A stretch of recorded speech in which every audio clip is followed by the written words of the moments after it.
नमस्कार, आपका स्वागत है स्माइल गाइड्स चैनल में। दर्शकों, गरुड़ पुराण के धर्म कांड के प्रेत कल्प में मृत व्यक्ति की ऐसी 3 वस्तुओं के विषय में वर्णन किया गया है जिनका उपयोग कभी नहीं करना चाहिए, अन्यथा भयंकर यात्राएं सहन करनी पड़ती हैं और अनेक प्रकार की हानि होती है। इसलिए प्रत्येक बुद्धिमान व्यक्ति को इन वस्तुओं के विषय में अवश्य जान लेना चाहिए। श्री कृष्ण ने गरुड़ जी को अत्यंत ज्ञानवर्धक जानकारी दी है। इसे सुनने से आपके भी ज्ञान में वृद्धि होगी। इसलिए आप इस वीडियो को पूरा अवश्य देखें, क्योंकि आधा अधूरा ज्ञान घातक होता है। तो चलिए शुरू करते हैं। दोस्तों, एक बार गरुड़ जी, जो भगवान विष्णु के वाहन हैं, वे अपने मन में शंका लेकर भगवान श्री कृष्ण के पास द्वारका में आते हैं।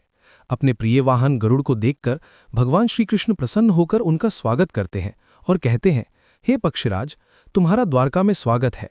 तुम्हारे आने से मुझे बड़ी प्रसन्नता हुई है। निसंदेह तुम्हारे आने का कोई विशेष कारण होगा। बताओ, किस प्रयोजन से तुम यहाँ पधारे हो? गरुड़ जी भगवान को प्रणाम करते हुए कहते हैं, हे प्रभु, आप तो सर्वज्ञ हैं। इस पूरे संसार में कुछ भी आपसे छिपा नहीं है। मैं आपके पास एक शंका लेकर आया हूं, जिसका समाधान केवल आप ही कर सकते हैं। भगवान श्री कृष्ण हंसते हुए कहते हैं, हे पक्षीराज, तुम्हारी जो भी शंका हो निसंकोच होकर पूछ लो। तुम्हारी हर शंका और समस्या का समाधान करना मेरा कर्तव्य है। गरुड़ जी गंभीर स्वर में कहते हैं, हे प्रभु, मेरा प्रश्न ये है कि जब कोई जीव मृत्यु को प्राप्त होता है। नमस्कार, आपका स्वागत है स्माइल गाइड्स चैनल में। दर्शकों, तब वह अपने साथ क्या क्या चीजें लेकर जाता है और मृत्यु के बाद उस प्राणी से जुड़ी कौन कौन सी वस्तुओं का उपयोग अन्य लोगों को नहीं करना चाहिए? भगवान श्री कृष्ण ने विचारपूर्ण स्वर में कहा, गरुड़, तुम्हारा प्रश्न अत्यंत महत्वपूर्ण है। इस संसार में जो जन्म लेता है उसकी मृत्यु निश्चित होती है। मनुष्य इस संसार में खाली हाथ अवश्य आता है, किंतु जब उसकी मृत्यु होती है तो वह अपने साथ 5 चीजें लेकर जाता है। और ये भी सत्य है कि जीवित मनुष्य को मरे हुए व्यक्ति की 3 चीजों का उपयोग कभी नहीं करना चाहिए। तुम्हारे इन दोनों प्रश्नों का उत्तर देने से पूर्व मैं एक ब्राह्मण और 5 प्रेतों की कथा सुनाता हूं, जिससे तुम्हारे सभी प्रश्नों का समाधान हो जाएगा। इस कथा को ध्यान से सुनना, क्योंकि इसके माध्यम से मानव जीवन के गढ़ रहस्यों को समझा जा सकता है। इस कथा का श्रवण करने पर मनुष्य के कोटि-कोटि पाप नष्ट होते हैं। इसलिए इस कथा का तुम प्रचार करो। गरुड़ जी ने श्रद्धा से कहा, हे प्रभु, मैं ध्यानपूर्वक आपकी कथा सुनने के लिए तैयार हूं। कृपया मुझे वो पवित्र कथा सुनाएं। फिर भगवान श्री कृष्ण ने गरुड़ जी को वो कथा सुनानी शुरू की। हे गरुड़, एक समय की बात है। मध्य देश में देव शर्मा नाम का एक गरीब ब्राह्मण रहता था। वह अत्यंत गुणवान और शास्त्रों में पारंगत था। उसने वेद और शास्त्रों का बड़े गहराई से अध्ययन किया हुआ था, किंतु वह अपने ज्ञान का कभी दुरुपयोग नहीं करता था। उसने कभी अपने ज्ञान का उपयोग धन कमाने के लिए नहीं किया। अत्यंत गरीब होकर भी वह भिक्षा मांगकर ही अपना गुजारा चलाता था। फिर एक दिन वह ब्राह्मण वन में तपस्या करने के लिए जाने का विचार करता है। तब वह ईश्वर का ध्यान करने के उद्देश्य से वन में विचरण करने लगा। ब्राह्मण जिस वन में प्रवेश करता है उसका नाम विपिन वन था। यह वन अत्यंत भयानक और डरावना था, जिसके बारे में दूर दूर तक लोग चर्चा किया करते थे। इस वन में प्रवेश करने की हिम्मत बहुत कम लोग कर पाते थे, क्योंकि वहां का वातावरण ही भय से भरपूर था। विपिन वन में ऊंचे ऊंचे पेड़ थे, जिनकी शाखाएं इतनी घनी थीं कि सूर्य की किरणें भी नीचे तक नहीं पहुंच पाती थीं। इनमें से कुछ पेड़ प्राचीन काल से खड़े थे, जैसे महावृक्ष, जिनकी विशाल जड़ें जमीन से बाहर निकलकर हर दिशा में फैली हुई थीं। वहां पर वट वृक्ष और अश्वत्थ जैसे वृक्षों की भरमार थी, जो अपने नीचे किसी को भी दबा सकते थे। इस भयंकर वन में मांड और शमी जैसे पेड़ भी थे, जिनके पास से गुजरते हुए लोगों के रोंगटे खड़े हो जाते थे। इन वृक्षों की शाखाएं मुड़ी, तुड़ी और विकृत थी, और उन पर अक्सर अजीब से जीव लटके रहते थे। वहां उगने वाले पौधे भी डरावने थे। विष्कांभा साधारण नहीं थे। यहां काले पंखों वाले उल्लू दिन में भी विचरण करते थे, जिनकी भयानक आवाजें हवा में गूंजती थीं। जंगली भेड़िए अपने शिकार की तलाश में हमेशा घूमते रहते थे, और उनकी आंखें अंधकार में चमकती थीं। काले धब्बों वाले तेंदुए और हिंसक भालू भी यहां आम थे। पक्षियों में शकुनी नामक गिद्ध और काली मैना पेड़ों पर बैठे दूर से आए लोगों को आतंकित करते थे। विपिन वन का सारा वातावरण ही अत्यंत रहस्यमय और डरावना था, जहां हर कदम पर मृत्यु का भय मंडराता रहता था। और चलते चलते वह एक अत्यंत प्राचीन वृक्ष के पास पहुंच जाता है। वह देखता है कि उस वृक्ष के नीचे 5 पिशाच खड़े हुए हैं। वे सभी पिशाच उस जंगल से गुजरने वाले मनुष्यों का भक्षण। कोई भी मनुष्य उस मार्ग से जाता तो वे उसे पकड़कर खा लिया करते थे। पिशाच होने के कारण उनके अंदर धर्म का कोई अंश नहीं था। वे अत्यंत पापी और दुराचारी थे। वे किसी पर भी कभी दया नहीं करते थे। जब वो ब्राह्मण उस वृक्ष के पास आता है तो वे पिशाच एक दूसरे से कहने लगते हैं, अरे वाह, देखो भाई, हमारे लिए आज ताज़ा ताज़ा भोजन आ रहा है। सबसे पहले मैं ही इस ब्राह्मण को खाऊंगा। इसका मांस तो कितना स्वादिष्ट होगा। ये ब्राह्मण केवल सात्विक भोजन ग्रहण करता होगा, इसलिए इसके शरीर में किसी भी प्रकार के रोग नहीं होंगे, कोई कीड़े और कृमि भी नहीं होंगे। इसका मांस खाने में बड़ा आनंद आएगा। दूसरा पिशाच कहता है, इस ब्राह्मण का भक्षण तो मैं ही करूंगा। आज कई दिनों के पश्चात शिकार हाथ लगा है। इस प्रकार से वे पिशाच उस ब्राह्मण को खाने के लिए आगे आते हैं। लेकिन जब वो ब्राह्मण उन पिशाच को देखता है तो वो बिल्कुल भी भयभीत नहीं होता है। वो ब्राह्मण भगवान विष्णु का परम भक्त था और वो हर समय श्री हरि का नाम जपता रहता था, इसलिए उसे किसी से भी कोई भय नहीं लगता था। उन पिशाच को देखकर भी ब्राह्मण भयभीत नहीं हुआ और उन पिशाच की ओर देखते हुए उन्हें प्रणाम करने लगता है और कहता है, हे पिशाच, तुम्हें नमस्कार है। उस ब्राह्मण का ऐसा विचित्र व्यवहार देखकर पिशाच हैरान हो जाते हैं।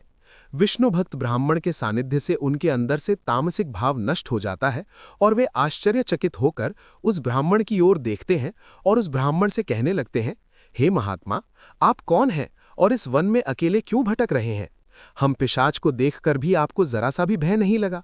बड़े बड़े शूरवीर योद्धा भी हम पिशाच को देखकर थर-थर कांपने लगते हैं, हमें देखकर डरकर भागने लगते हैं, किंतु आपके मन में किसी भी प्रकार का भय दिखाई नहीं पड़ रहा।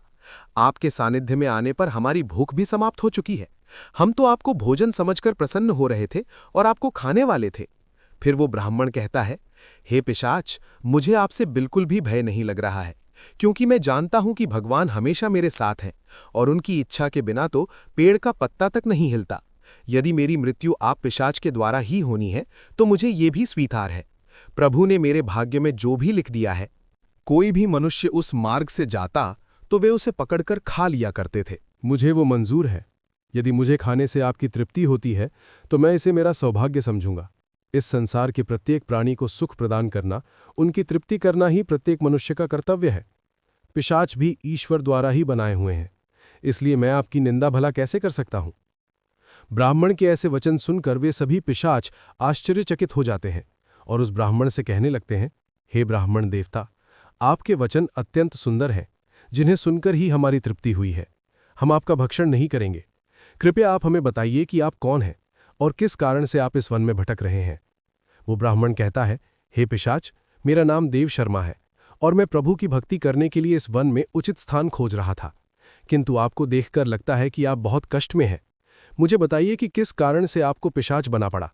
यदि मैं आपकी कोई सहायता कर सकता हूं तो आप अवश्य कहें। मैं अपने सामर्थ्य के अनुसार आपकी जो भी हो सके मदद अवश्य करूंगा। ब्राह्मण की बातें सुनकर सभी पिशाच सुन्न हो जाते हैं और कहने लगते हैं, हे द्विज श्रेष्ठ, आपको बार बार प्रणाम है। हम सभी पिशाच हमारे पाप कर्मों के कारण ही बने हैं। हमने हमारे पितरों का अपमान किया है, इसी कारण से हमें ये पिशाच योनि प्राप्त हुई है। न जाने कब हमें इस पिशाच के शरीर से छुटकारा मिलेगा। हमने मनुष्य रहते हुए भी बहुत पाप किए थे और पिशाच बनकर तो हमने अनगिनत पाप किए हैं। कितने ही निर्दोष मनुष्यों और प्राणियों को हमने मारकर खाया है। इसीलिए हमें ऐसा लगता है कि हमें कभी पिशाच योनि से मुक्ति नहीं मिलेगी। फिर ब्राह्मण कहता है, हे पिशाच, मुझे वो मंजूर है। यदि मुझे पिशाच, मैं आपकी व्यथा को समझता हूँ। कृपया आप मुझे बताइए, मैं किस प्रकार से आपको मुक्ति दिला सकता हूँ। मैं मध्य देश में रहने वाला देव शर्मा ब्राह्मण हूँ। मैंने अनेक तप, व्रत और उपवास किए हैं, इसलिए आपकी मुक्ति के लिए भी यदि कोई व्रत उपवास हो तो मुझे बताइए, वह मैं अवश्य करने का प्रयास करूंगा। ब्राह्मण की बात सुनकर उन पिशाच को समझ में आ जाता है कि ये ब्राह्मण तो उनका ही पुत्र है। वे पिशाच उस ब्राह्मण के दादा परदादा हैं जो पाप करने के कारण पिशाच बने हुए हैं। श्री कृष्ण कहते हैं, हे गरुड़, इस प्रकार से उन पिशाच को ज्ञात हो जाता है कि वह ब्राह्मण उनका ही वंशज है। फिर वे सभी पिशाच अपने अपने पाप कर्मों के विषय में बताने लगते हैं। पहला पिशाच, जिसका नाम ऊची था, वह आगे बढ़ा। उसका शरीर मांस और खून से सना हुआ था और उसकी आंखों में अधर्म की अग्नि जल रही थी। उसने कांपते हुए ब्राह्मण से कहा, मेरा नाम ऊची इसलिए पड़ा क्योंकि मैं हमेशा दूसरों का बचा हुआ और जूठन खाया करता था। मैं पिछले जन्म में बृहस्पति था और तुम्हारा 5 पीढ़ी पहले का पूर्वज था। एक समय में मैं बहुत विद्वान और आदरणीय ब्राह्मण था। मैंने यज्ञ और अनुष्ठान किए, लेकिन धीरे धीरे मेरी लालसा बढ़ गई। मुझे लोगों द्वारा छोड़ा हुआ भोजन खाने की आदत पड़ गई। दूसरों के जूठे भोजन में मुझे स्वाद आने लगा। मैंने यह जानने के बावजूद कि यह अधर्म है, जूठे भोजन का आदान प्रदान शुरू कर दिया। एक दिन जब मैंने एक पवित्र यज्ञ के बाद बचा हुआ ऊंची भोजन खा लिया, उसी भोजन से मेरे शरीर में विष निर्माण हुआ और उसी क्षण मेरी मृत्यु हो गई। अब मैं पिशाच बनकर ऊंची भोजन करता हूं और यही मेरा श्राप है। दूसरा पिशाच, जिसका नाम नग्न अंग था, वह आगे आया। उसका पूरा शरीर नग्न था और उसकी हड्डियां दिख रही थीं। उसने ब्राह्मण की ओर देखकर कहा, मेरा नाम नग्न अंग इसलिए पड़ा क्योंकि मैं हमेशा निर्वस्त्र रहकर स्नान करता। पूर्व जन्म में मेरा नाम शरद चंद्र था। पिशाच, मैं आपकी व्यथा को समझता हूँ, कृपया आप मुझे बताइए। मैं तुम्हारा 6ठी पीढ़ी का पूर्वज था। मैं एक ब्राह्मण कुल में जन्मा था और मेरे पास ज्ञान और तप की शक्ति थी, लेकिन मैं अपने शरीर का घमंड करने लगा। मुझे स्नान करते समय नग्न रहने में आनंद आता था और मैंने समाज के नियमों का अपमान किया। मैं इसे स्वाभाविक मानता था, परंतु ये अधर्म था। एक दिन जब मैं नगर के तालाब में नग्न होकर स्नान कर रहा था, तभी जल देवता ने मुझे आप दिया कि मैं अपने घमंड के कारण पिशाच योनि को प्राप्त करूंगा। मेरी मृत्यु भी उसी तालाब में डूबने से हुई।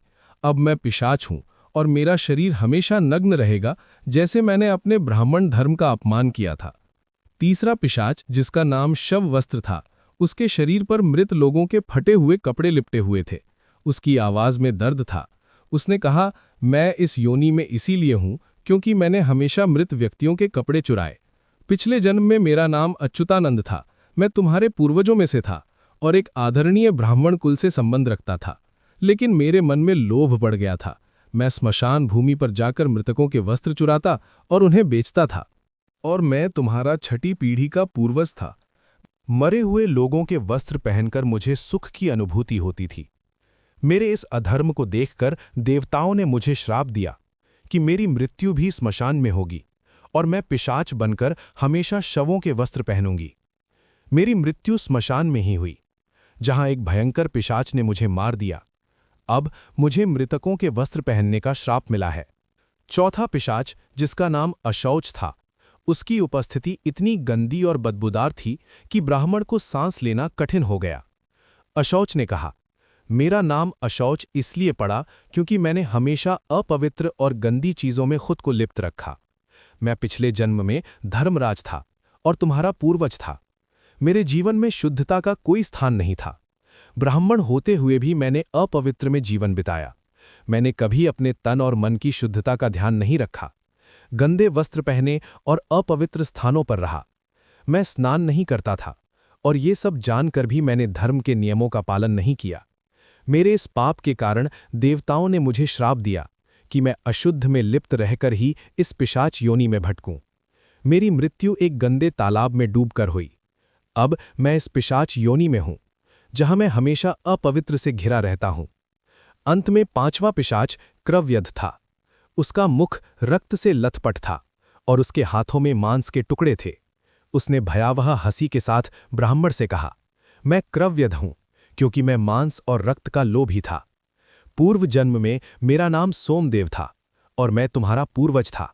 मैंने ब्राह्मण होते हुए भी हिंसा और क्रूरता का जीवन अपनाया। मुझे मांसाहार और हत्या में आनंद आता था। मरे हुए लोगों के वस्त्र पहनकर मुझे सुख की अनुभूति। मैंने कई निर्दोष प्राणियों का खून बहाया और उनका मांस खाया। मैंने अपने परिवार और समाज की मर्यादाओं का उल्लंघन किया। मेरे इस अधर्म के कारण मेरी मृत्यु एक मांसाहारी भोज के दौरान हुई। जब मैंने एक गाय का मांस खाया, देवताओं ने मुझे श्राप दिया कि मैं इस पिशाच योनि में आकर रक्त और मांस का लोभी बनूंगा। अब मैं हमेशा कवयार बना हुआ हूं। इस प्रकार से वे पिशाच कहते हैं, हे वत्स, हम हमेशा ही उच्चिष्ट वस्त्र पहनते थे। गंदे मैले वस्त्र पहनकर ही भोजन, पूजा पाठ आदि कार्य किया करते थे। हमने हमेशा ही उच्च भोजन ही ग्रहण किया है। इसी कारण से हमारी यह दुर्गति हुई है। हम निर्वस्त्र होकर स्नान करते थे, जिस कारण से हमारे पितृगण हमसे रुष्ट हो गए। हमने कभी के लिए भोजन अर्पित नहीं किया, इसी कारण से हमें मृत्यु के पश्चात प्रेत बनना पड़ा। फिर वे पिशाच कहते हैं, हे वत्स, तुम तुम्हारे ही वंश से हो, हम तुम्हारे पूर्वज हैं। यह ईश्वर की ही कृपा है कि उन्होंने तुम्हें हमारे पास भेजा है। अब हमें यकीन हो गया है कि तुम हमें मुक्ति अवश्य दिलाओगे। हे वत्स, तुम अभी जाओ और हमारी मुक्ति के लिए उपाय करो। अपने पूर्वजों की ऐसी दशा देखकर वो ब्राह्मण अत्यंत दुखी हो जाता है और सोचने लगता है कि प्रत्येक मनुष्य का ये निहित कर्म है कि वो अपने पूर्वजों को मुक्ति दिलाने के लिए कार्य करे। वो ब्राह्मण उन पिशाच को वचन देता है और कहता है, हे पितामह, मैं आपकी मुक्ति के लिए अवश्य उपाय करूंगा। फिर वो ब्राह्मण मुनि अगस्त्य के पास जाता है और उन्हें पितरों की मुक्ति के लिए उपाय पूछता है। मुनि अगस्त्य उस ब्राह्मण को पितरों की मुक्ति के लिए किए जाने वाले तर्पण, श्राद्ध, पिंडदान, दान धर्म आदि क्रियाओं के बारे में बताते हैं।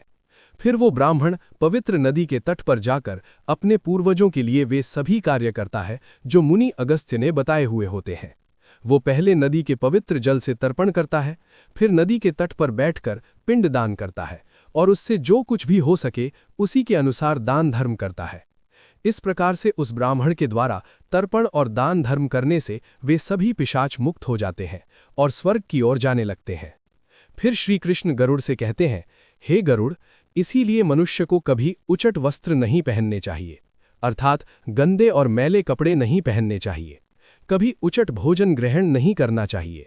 दूसरों का झूठा, जमीन पर पड़ा हुआ, दूसरों के द्वारा लांघा गया तथा पितरों को अर्पण किए बिना किया गया भोजन उच्छिष्ट भोजन होता है। हे गरुड़, अब मैं तुम्हें मृत व्यक्ति की उन वस्तुओं के विषय में बताता हूं जिनका उपयोग जीवित मनुष्य को कभी नहीं करना चाहिए। इसीलिए तुम ध्यान से सुनो। हे गरुड़, मनुष्य इस संसार में जन्म लेकर कई भौतिक सुखों के मोह में पड़ जाता है। मृत्यु के बाद भी उसका उन वस्तुओं के प्रति मोह नहीं छूटता है कि तुम हमें मुक्ति अवश्य दिलाओगे। हे वत्स, तुम अभी जाओ और हमारी मुक्ति। जब तक मनुष्य सांसारिक वस्तुओं का मोह त्याग कर संपूर्ण रूप से ईश्वर को अपना नहीं लेता, तब तक वो अलग अलग योनियों में जन्म लेकर पृथ्वी लोक पर ही भटकता रहता है। कभी कभी ये मोह इतना अधिक होता है कि वो मृत्यु के बाद भी इसी पृथ्वी लोक पर भ्रमण करता है, अर्थात वो प्रेत योनि धारण करता है। यदि किसी मनुष्य की अकाल मृत्यु हो जाती है तो वो भी प्रेत योनि में चला जाता है और प्रेत बनकर वो अपने ही परिवार के लोगों को दुख देने लगता है। कई बार मनुष्य अपने मृत परिजनों की वस्तुओं को उनकी याद में अपने पास रख लेते हैं या उनकी वस्तुओं का उपयोग भी करने लग जाते हैं। लेकिन मनुष्य को मृत व्यक्ति की कुछ वस्तुओं का उपयोग कभी नहीं करना चाहिए, क्योंकि इन वस्तुओं के साथ उस मृत व्यक्ति की ऊर्जा जुड़ी हुई होती है। उस मृत व्यक्ति का उन वस्तुओं के प्रति मोह बहुत अधिक होने के कारण वो मृत्यु के बाद भी उन वस्तुओं से जुड़ा रहता है, और यदि कोई इन वस्तुओं का प्रयोग करता है तो उसे कई परेशानियों का सामना करना पड़ता है। वो मृतात्मा उसे कई प्रकार से कष्ट देने लगती है। इसलिए किसी भी मनुष्य को मरे हुए व्यक्ति की चीज़ों का इस्तेमाल कभी नहीं करना चाहिए। मनुष्य चाहे तो उन वस्तुओं को संभालकर अपने घर में रख सकता है अथवा उन चीज़ों को नदी के जल में प्रवाहित कर सकता है, लेकिन भूल से भी उनकी वस्तुओं का इस्तेमाल नहीं करना चाहिए। उस मृत आत्मा की शांति के लिए मनुष्य उस व्यक्ति की प्रिय वस्तुओं का दान करता है तो ये बहुत ही शुभ होता है। मृत व्यक्ति के कपड़े। मृत व्यक्ति के कपड़ों का कभी भी इस्तेमाल नहीं करना चाहिए। उन्हें भूलकर भी पहनना नहीं चाहिए। ऐसा करने से मृत व्यक्ति की आत्मा उस व्यक्ति से जुड़ जाती है जो इनका इस्तेमाल करता है। मृत व्यक्ति की यादें उस व्यक्ति को सताने लग जाती हैं जो उनके कपड़ों का इस्तेमाल करता है, जिस कारण वो व्यक्ति मानसिक और शारीरिक रूप से कमजोर हो जाता है। उस व्यक्ति को अपने मृत परिजन की ऊर्जा का एहसास भी होने लगता है। इसलिए मृत व्यक्ति के कपड़े कभी भी नहीं पहनने चाहिए। मृत व्यक्ति के कपड़े हमेशा दान कर देने चाहिए, जिससे उसकी आत्मा को शांति प्राप्त हो जाती है। दूसरी चीज है मृत व्यक्ति के गहने। मृत व्यक्ति के गहने भी उसके कपड़ों की तरह ही उसकी ऊर्जा के स्रोत होते हैं। मृत व्यक्ति का अपने गहनों से लगाव कपड़ों से भी कई गुना ज्यादा होता है, क्योंकि प्रत्येक व्यक्ति गहने खुद को सुंदर प्रतीत करने के लिए पहनता है। लेकिन जब व्यक्ति की मृत्यु हो जाती है और उसके गहने कोई दूसरा व्यक्ति पहन लेता है, तब मृत व्यक्ति की आत्मा असहज महसूस करने लगती है। वो आत्मा उस व्यक्ति को परेशान करने लग जाती है। आत्मा मोक्ष की राह पर ना जाकर इसी मृत्यु लोक में अपने ही परिजनों को परेशान करने लग जाती है। इसलिए मृत व्यक्ति के गहनों का कभी भी इस्तेमाल नहीं करना चाहिए। व्यक्ति की मृत्यु के बाद उसके गहनों को गलाकर नए गहने बनवाने चाहिए। मृत व्यक्ति के कपड़े। मृत्यु के बाद व्यक्ति की माला को कभी जीवित मनुष्य को धारण नहीं करना चाहिए। उसकी माला को पवित्र नदी के जल में प्रवाहित कर देना चाहिए। पवित्र नदी उस मृत व्यक्ति के सभी पुण्यों को बहाकर स्वर्ग में ले जाती है। श्री कृष्ण कहते हैं, हे गरुड़, मृत्यु के बाद मनुष्य अपने साथ केवल अपने पाप और पुण्य लेकर जाता है। सभी भौतिक वस्तुओं को यहीं पर छोड़ देता है। इसलिए उसे कभी उन वस्तुओं के प्रति अत्यधिक मोह नहीं करना चाहिए। श्री कृष्ण कहते हैं, हे गरुड़, मृत्यु के बाद आत्मा के साथ मृत्यु के बाद भी साथ रहती हैं ये 5 बातें। श्री कृष्ण का दिव्य ज्ञान। जब जीवन का अंत होता है तो हम सोचते हैं, क्या सच में सब खत्म हो जाता है या कुछ ऐसा होता है जो हमारी आत्मा के साथ अगली यात्रा में भी चलता रहता है। भगवान श्री कृष्ण ने गरुड़ जी को एक अनमोल ज्ञान दिया था जो इसी रहस्य को उजागर करता है। उन्होंने बताया कि आत्मा के साथ 5 अहम चीजें मृत्यु के बाद भी जुड़ी रहती हैं और इन्हीं से हमारा संसार से मोह या मोक्ष जुड़ा होता है। आइए विस्तार से समझते हैं कि ये 5 बातें क्या हैं और क्यों ये हर व्यक्ति के लिए जानना जरूरी है। मृत्यु के कामना, आत्मा की वो पहली ऊर्जा। सबसे पहली बात है कामना यानी इच्छाएं। ये वो ताकत है जो हमारे मन को बांधे रखती है और मृत्यु के बाद भी आत्मा को नए शरीर खोजने के लिए प्रेरित करती है। जब जीवन खत्म होता है, हमारी इच्छाएं भी हमारे साथ चलती हैं, बड़ी या छोटी, पहचान की या अनुभव की। इस चंचल ऊर्जा को छोड़ देने वाला ही स्वयं को जन्म मृत्यु के चक्र से मुक्त कर पाता है।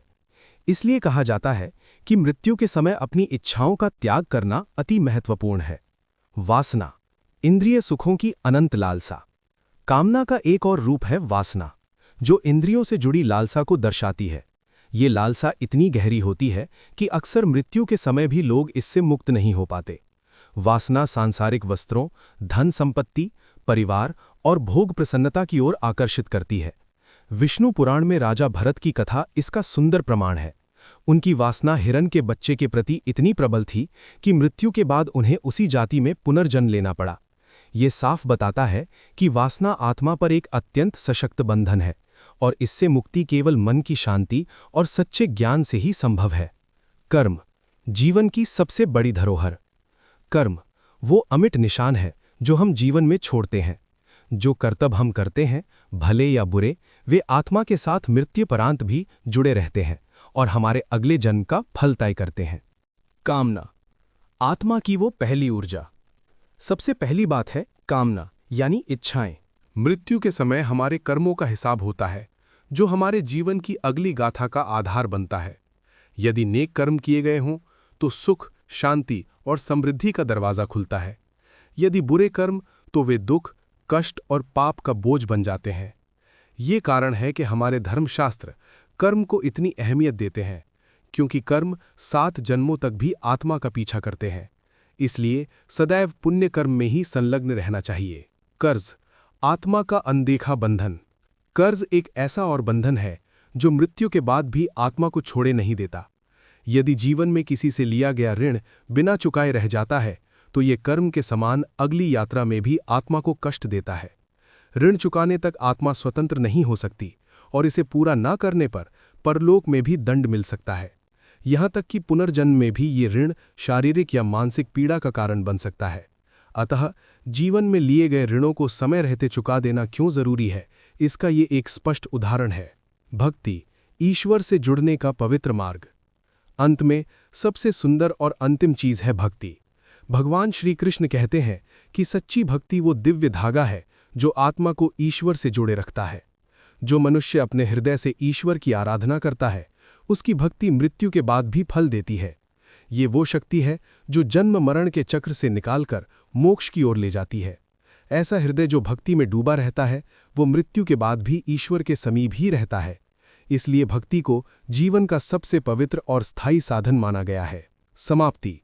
तो दोस्तों, श्री कृष्ण के इस अमूल्य उपदेश से हम समझते हैं कि आत्मा के साथ सिर्फ शरीर ही नहीं, बल्कि कामना, वासना, कर्म, कर्ज और भक्ति भी जुड़ी होती हैं। ये 5 चीजें ही हमें इस जन्म से अगले जन्म तक बांधे रखती हैं या मोक्ष की ओर ले जाती हैं। हमारा प्रयास हो तो हम इन बातों को समझकर जीवन में सरलता, त्याग और भक्ति की ओर बढ़ें, तभी हम इस चक्र से ऊपर उठ सकते हैं। अगर ये ज्ञान आपके दिल तक पहुंचा हो तो इसे जरूर लाइक करें। साथ ही स्माइल गाइस चैनल को सब्सक्राइब करें और बेल आइकन दबाएं, ताकि हमारी अगली ज्ञानवर्धक वीडियो आपके पास सबसे पहले पहुंचे।